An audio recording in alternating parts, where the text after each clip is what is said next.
आइए जानते हैं माता वैष्णो देवी जी की अमर कहानी। नमस्कार दोस्तों, जय माता दी। वैष्णो देवी मंदिर शक्ति को समर्पित एक पवित्रम हिंदू मंदिर है जो भारत के जम्मू और कश्मीर राज्य के त्रिकूट पर्वत की पहाड़ियों पर स्थित है। हिंदू धर्म में वैष्णो देवी, जो माता रानी और वैष्णवी के रूप में भी जानी जाती हैं, देवी माँ का अवतार हैं। हिंदू पौराणिक मान्यताओं में जगत में धर्म की हानि होने और अधर्म की शक्तियों के बढ़ने पर आदि शक्ति के सत, रज और तम तीन रूप यानी महासरस्वती, महालक्ष्मी और महादुर्गा ने अपनी सामूहिक बल से धर्म की रक्षा के लिए एक कन्या प्रकट की। उन्होंने उस कन्या को मानव जन्म लेने और फिर धर्म परायणता और तपस्या का जीवन जीने के लिए कहा, ताकि अपनी चेतना को देवत्व के स्तर तक बढ़ाया जा सके। उन्होंने उसे यह भी बताया कि एक बार जब वह चेतना के उस स्तर को प्राप्त कर लेगी तो वह स्वतः ही भगवान विष्णु में विलीन हो जाएगी। यह कन्या त्रेता युग में भारत के दक्षिणी समुद्री तट रामेश्वर में रत्नाकर सागर की पुत्री के रूप में अवतरित हुई। कहा जाता है कि देवीय कन्या के जन्म से ठीक एक रात पहले त्रिदेवियों ने रत्नाकर को सपने में बताया कि उनके यहाँ दैवीय पुत्री का जन्म होने वाला है और उन्होंने रत्नाकर से वचन लिया कि वह बच्ची के जीवन में बाद में जो कुछ भी वह करने का चुनाव करेंगी उसमें वह कभी भी हस्तक्षेप नहीं करेंगे। अगले दिन माता वैष्णो देवी का जन्म हुआ और उनका नाम त्रिकुटा रखा गया। परंतु भगवान विष्णु के अंश रूप में प्रकट होने के कारण वैष्णवी नाम से विख्यात हुई। उसमें ज्ञान की कभी ना मिटने वाली प्यास थी और उन्होंने आध्यात्मिकता की ओर तीव्र झुकाव और आंतरिक आत्म के ज्ञान की खोज को प्रदर्शित किया। वह गहरे ध्यान में चली जाती और घंटों उसी अवस्था में रहती। लगभग 9 वर्ष की उम्र पर होने पर उन्होंने सभी सांसारिक सुखों को त्यागने और घोर तपस्या करने के लिए जंगल में जाने का फैसला किया। वहां पर वह भगवान श्री राम से मिली और उनका आशीर्वाद प्राप्त किया। जब श्री राम सीता हरण के बाद सीता की खोज करते हुए रामेश्वर पहुंचे, तब समुद्र तट पर उन्होंने ध्यान मग्न कन्या को देखा। उस कन्या ने भगवान श्री राम से उसे पत्नी के रूप में स्वीकार करने के लिए कहा। तब भगवान श्री राम ने उनसे कहा कि उन्होंने इस जन्म में सीता से विवाह कर एक पत्नी व्रत का प्रण लिया है, किंतु कलयुग में मैं कल्कि अवतार लूंगा और तुम्हें पत्नी रूप में स्वीकार करूंगा। उस समय तक तुम हिमालय स्थित त्रिकूट पर्वत की श्रेणी में जाकर तप करो और भक्तों के कष्ट और दुखों का नाश कर जगत कल्याण करती रहो। श्री राम ने वचन दिया था कि समस्त संसार द्वारा माँ वैष्णो देवी की स्तुति गाई जाएगी। त्रिकुटा वैष्णो देवी के रूप में प्रसिद्ध होंगी और सदा के लिए अमर हो जाएंगी। श्री राम के आशीर्वाद से लोगों को वैष्णवी की महिमा का पता चला और उनकी चर्चा दूर दूर तक फैल गई। बहुत ही जल्द उनके भक्त और अनुयायियों ने उनके दर्शन के लिए आना शुरू कर दिया। वैष्णो देवी के एक ऐसे ही भक्त श्रीधर भी थे जो माता वैष्णो देवी के असीम परम भक्त। माँ वैष्णो देवी मंदिर की कहानी और महिमा के बारे में ऐसा माना जाता है कि करीब 700 साल पहले इस मंदिर का निर्माण पंडित श्रीधर जी ने किया था। श्रीधर पंडित जी एक ब्राह्मण पुजारी थे। श्रीधर व उनकी पत्नी माता रानी के परम भक्त थे। एक बार पंडित श्रीधर को सपने में दिव्य कन्या के जरिए भंडारा करने का आदेश मिला, लेकिन श्रीधर की आर्थिक स्थिति अच्छी नहीं थी, जिसके कारण वह आयोजन की चिंता करने लगे और चिंता में पूरी रात जागे। फिर उन्होंने सब किस्मत पर छोड़ दिया। सुबह होने पर पंडित श्रीधर ने पूरे गांव में सभी गांव वालों को भोजन का निमंत्रण दिया और उन्होंने एक अघोरी साधु भैरवनाथ जी को भी निमंत्रण दिया और उनसे कन्या के द्वारा भोजन कराने की बात को भी बताया। भोजन का निमंत्रण पाकर सभी गांववासी अचंभित थे कि वह कौन सी कन्या है जो इतने सारे लोगों को भोजन करवाना चाहती है।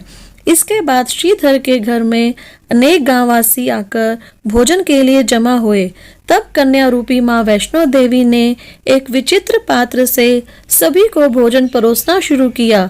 भोजन परोसते हुए जब वह कन्या भैरवनाथ के पास गई तब उसने कहा कि मैं तो खीर पूड़ी की जगह मांस खाऊंगा, क्योंकि मैं तो एक अघोरी साधु हूँ और साथ ही साथ मदिरा पान भी करूंगा।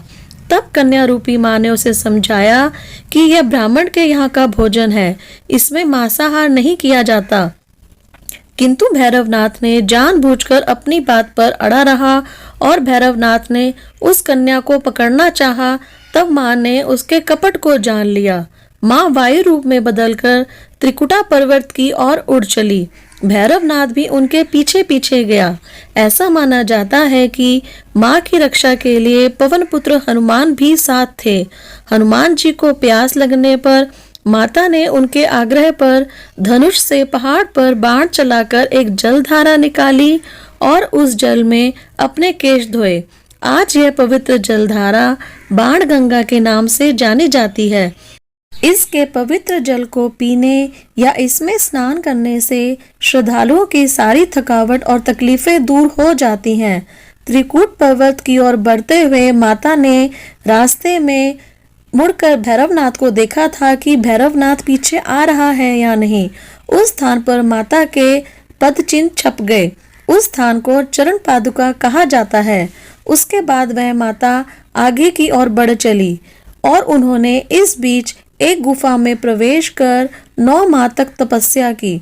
जिस प्रकार एक बालक माता के गर्भ में 9 माह तक रहता है, उसी प्रकार माता ने इस गुफा में 9 माह तक तपस्या की। इसीलिए इस गुफा को गर्भजून या अर्धकुमारी या आदि कुमारी कहा जाता है। भैरवनाथ भी उनके पीछे पीछे वहां तक आ गया। तब वहां पे पहरा दे रहे वीर लांगूर ने भैरवनाथ से कहा कि तू जिसे वह कन्या समझ रहा है वह कोई साधारण कन्या नहीं है, वह तो आदि शक्ति जगदम्बा है, इसलिए उस महाशक्ति का पीछा छोड़ दे। भैरवनाथ ने वीर लांगूर की बात नहीं मानी। तब माता गुफा की दूसरी ओर से मार्ग बनाकर बाहर निकल गई। कन्या रूपी माता तब त्रिकूट पर्वत की ओर बढ़ चली और उन्होंने वहां एक गुफा में जाकर तपस्या करनी शुरू कर दी और भैरवनाथ भी उनके पीछे पीछे उन्हें ढूंढता हुआ वहां तक पहुंच गया। तब कन्या ने गुफा से बाहर निकलकर देवी का रूप धारण किया। माता ने भैरवनाथ को चेताया और वापस जाने को कहा, फिर भी वह नहीं माना। तब माता गुफा के भीतर चली गई और माता की रक्षा के लिए हनुमान जी गुफा के बाहर ही थे और उन्होंने वहां पहरा देना शुरू कर दिया। लेकिन भैरवनाथ ने उनसे युद्ध करना आरंभ कर दिया। भैरवनाथ ने फिर भी हार नहीं मानी। जब वीर लांगूर निढाल होने लगे तब माता गुफा से बाहर निकलकर उन्होंने महाकाली का रूप लेकर भैरवनाथ का संहार कर दिया। भैरवनाथ का सिर कटकर भवन से 8 किलोमीटर दूर त्रिकूट पर्वत की भैरव घाटी में जा गिरा। उस स्थान को भैरवनाथ मंदिर के नाम से जाना जाता है। जिस स्थान पर माँ वैष्णो देवी ने हठी भैरवनाथ का वध किया, वह स्थान पवित्र गुफा अथवा भवन के नाम से प्रसिद्ध है।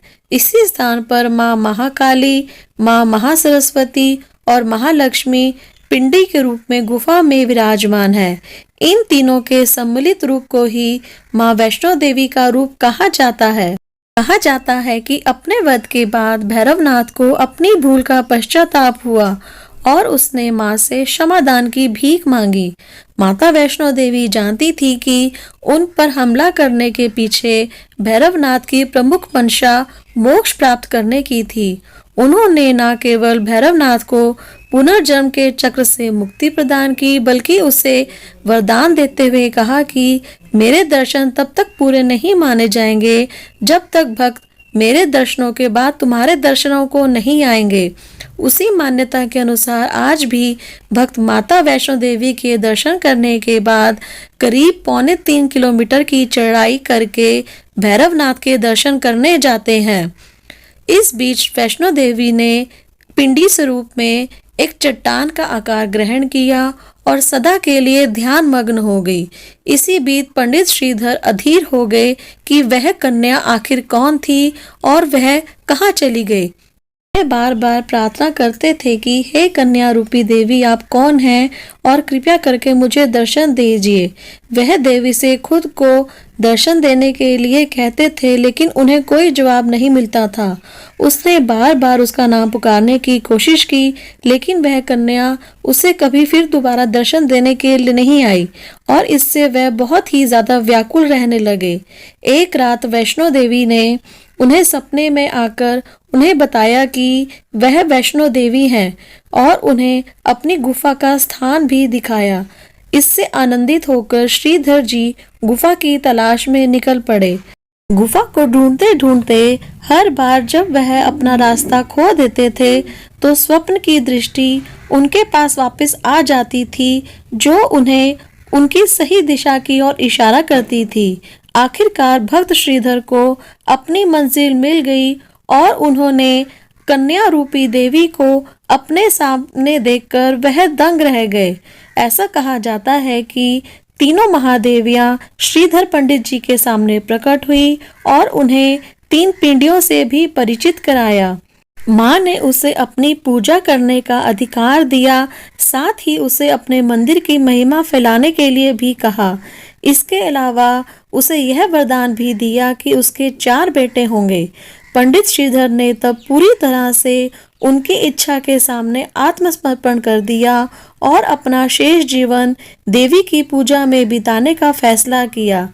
इस घटना के बारे में चारों ओर खबर फैल गई और जल्द ही भक्तों का शक्तिशाली माता वैष्णो देवी की पूजा करने के लिए पवित्र गुफा स्थल पर तांता लगना शुरू हो गया। ऐसा कहा जाता है कि आज भी पंडित श्रीधर के वंशज माता वैष्णो देवी की उसी तरह से पूरी ही श्रद्धा के साथ पूजा अर्चना करते आ रहे हैं। जयकारा शेरा वाली मैया जी दा बोल, साचे दरबार की जय। तो दोस्तों, हम उम्मीद करते हैं कि आपको हमारी आज की ये वीडियो पसंद आई होगी। अगर आपको हमारी वीडियो पसंद आई हो तो उसे लाइक और शेयर ज़रूर कीजिए। अगर आपने अभी तक हमारे चैनल को सब्सक्राइब नहीं किया है तो उसे भी ज़रूर सब्सक्राइब करें और साथ ही बेल आइकन को भी दबाएं ताकि हमारी आने वाली अगली वीडियोस आपको सबसे पहले मिल सके। जल्दी ही मिलते हैं एक नई वीडियो के साथ। तब तक के लिए नमस्कार, जय माता दी।